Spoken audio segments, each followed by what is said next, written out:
UAP के नाम पर सालों तक जेल और अब खुद सुप्रीम कोर्ट ने सिस्टम को आईना दिखा दिया है। जिन लोगों को देशद्रोही, टुकड़े टुकड़े गैंग और खतरा बताकर सलाखों के पीछे रखा गया, अब उन्हीं मामलों पर अदालत ने बड़ा सवाल यहां पर खड़ा कर दिया है। बीजेपी राज में विरोध करो तो पहले यूएपी, फिर लंबी जेल और बाद में धीमा ट्रायल, यही नया सिस्टम यहां पर बन चुका था।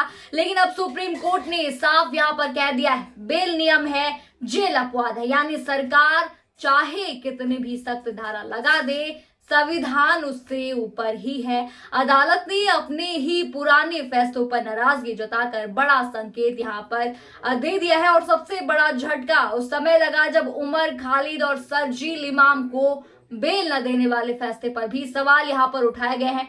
नमस्कार, मैं हूं राधा राणा और आप देख रहे हैं टाइम्स एक्सप्रेस। आज की सबसे बड़ी और धमाकेदार खबर सुप्रीम कोर्ट से निकलकर इस वक्त की जो है वो सामने आई है, जहां यूएपीए कानून, लंबी जेल और बेल को लेकर अदालत ने ऐसा बयान यहां पर दे दिया है जिसने राजनीतिक गलियारों से लेकर सोशल मीडिया तक भूचाल ला दिया है। काफी जो है हलचल में ये मामला इस वक्त है। पहले आप देखिए टॉप हेडलाइंस इस वक्त क्या कहती है।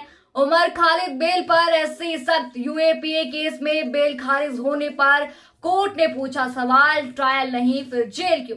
सुप्रीम कोर्ट ने उमर खालिद, सरजील इमाम को जमानत से इनकार के फैसले की आलोचना की।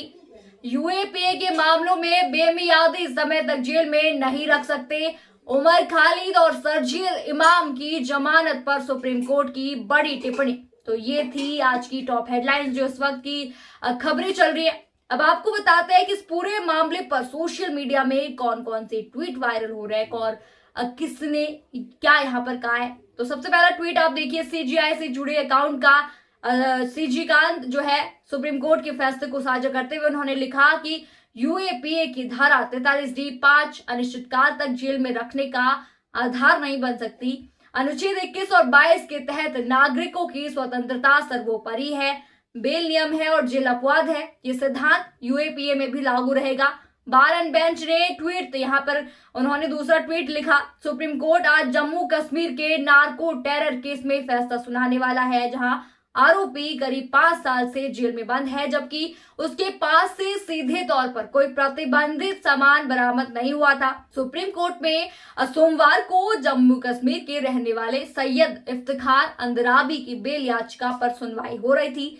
अंद्राबी 2020 से जेल में बंद था। एनआईए ने उस पर नार्को टेरर फंडिंग, पाकिस्तान से जुड़े नेटवर्क और आतंकी जो है संगठनों से कनेक्शन से जैसे गंभीर आरोप उन पर लगाए थे। लेकिन सुनवाई के दौरान मामला सिर्फ अंद्राबी तक सीमित नहीं रहा। सुप्रीम कोर्ट ने यूएपीए कानून के इस्तेमाल और लंबी जेल को लेकर पूरे सिस्टम पर सवाल उठा दिए। जस्टिस बेबी नागरत्ना और जस्टिस उज्जवल भुइया की बेंच ने कहा कि संविधान किसी भी सख्त कानून से बड़ा है। अदालत ने 2021 के ऐतिहासिक के नजीब फैसले का हवाला देते हुए कहा कि अगर किसी आरोपी का ट्रायल सालों तक पूरा नहीं हो रहा तो सिर्फ यूएपीए लगाकर उसे जो है अनंत समय तक जेल में नहीं रखा जा सकता। यानी साफ शब्दों में कोर्ट ने कहा, जेल को सजा मत बनाओ, जब तक अपराध जो है साबित नहीं होता इंसान तब तक निर्दोष है। लेकिन असली राजनीतिक और कानूनी धमाका तब हुआ जब अदालत ने अपने ही पुराने फैसलों पर सवाल उठा दिए। दिल्ली दंगा बड़ी साजिश केस में जनवरी 2026 में सुप्रीम कोर्ट की एक बेंच ने जो है उमर खालिद और सरजील इमाम को बेल देने से इनकार कर दिया था। उस समय कहा गया था कि अगर आरोप प्रिमा फेशे सही दिखते हैं तो यूएपीए में जेल ही नियम है। अब उसी सोच पर नई बेंच ने कड़ी आपत्ति यहां पर जता दी है। कोर्ट ने कहा कि कुछ बाद के फैसलों ने के नजीब फैसले की आत्मा को कमजोर करने की कोशिश की। अदालत ने बेहद ही सख्त लहजे में कहा कि छोटी बेंच बड़ी बेंच के फैसले को डिल्यूट, सर्क्यूमेंट या इग्नोर नहीं कर सकती है। यानी साफ संदेश है, कानून अदालत चलाएगी, टीवी डिबेट और राजनीतिक नैरेटिव नहीं।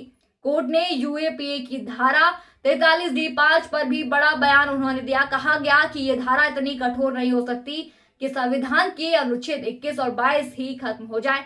ये वही अनुच्छेद है जो हर नागरिक को व्यक्तिगत स्वतंत्रता और निष्पक्ष ट्रायल का अधिकार देता है। अदालत ने यहाँ पर यह भी कहा कि अगर ट्रायल ही 5-6 साल चलेगा और आरोपी तब तक जेल में रहेगा तो प्री ट्रायल कस्टडी ही सजा जो है उसके लिए बन जाएगी। और यही बात अब पूरे देश में चर्चा का विषय बन गई है, वायरल हो गई है ये बात, क्योंकि जो है विपक्ष और एक्टिविस्ट लंबे समय से आरोप लगाते रहे हैं कि बीजेपी सरकार के दौरान यूएपीए का इस्तेमाल विरोध की आवाज दबाने के लिए हुआ। जो सरकार से सवाल पूछे उस पर देशद्रोह, यूएपीए, ईडी, सीबीआई और फिर से सालों की जेल। हालांकि बीजेपी समर्थक इसे राष्ट्रीय सुरक्षा मुद्दा बताते हैं और कहते हैं कि आतंकवाद और देश विरोधी गतिविधियों पर सख्ती यहाँ पर जरूरी है, लेकिन सुप्रीम कोर्ट ने अब साफ यहाँ पर कर दिया है कि राष्ट्रीय सुरक्षा के नाम पर संविधान को साइडलाइन नहीं किया जा सकता। सबसे दिलचस्प बात यहाँ पर यह रही कि अदालत ने यूएपीए मामलों में बेहद ही कम कन्विक्शन रेट पर भी चिंता जताई है। कोर्ट ने कहा कि कई मामलों में लोग जो है सालों जेल में रहते हैं और बाद में वे बरी हो जाते हैं। यानी सवाल बड़ा है, अगर आखिर में आरोपी निर्दोष निकला तो उसके जिंदगी के वो साल कौन लौटाएगा जो उसने जेल में बिताए हैं। फिलहाल जो है सुप्रीम कोर्ट ने अंदराबी को बेल दे दी है, लेकिन इस फैसले के बाद अब दिल्ली दंगा केस, उमर खालिद, सरजील इमाम और दूसरे यूएपीए मामलों पर नई बहस यहाँ पर शुरू हो गई है। क्या आने वाले दिनों में बड़े मामलों में भी अदालत का जो है रुख बदलेगा? क्या जेल ही नियम वाली सोच जो है खत्म होगी? और क्या जांच एजेंसियों की कार्यशैली पर भी सवाल उठाए? इन सवालों के जवाब आने वाले समय में ही मिलेंगे, लेकिन इतना तय है कि आज सुप्रीम कोर्ट ने एक लाइन में पूरी बहस यहाँ पर बदल दी और वो लाइन थी बेल नियम है, जेल अपवाद। ये जो है लाइन काफी वायरल उसके बाद जाने लगी। आप क्या सोचते हैं, क्या जो अदालत का फैसला है वो सही है? क्या इनको बेल मिलना सही है? हमें कमेंट सेक्शन में जरूर बताइए। और अगर आपको ये खबर पसंद आई है तो चैनल को लाइक, शेयर, सब्सक्राइब जरूर करें और बने रहिए टाइम्स एक्सप्रेस न्यूज के साथ। धन्यवाद।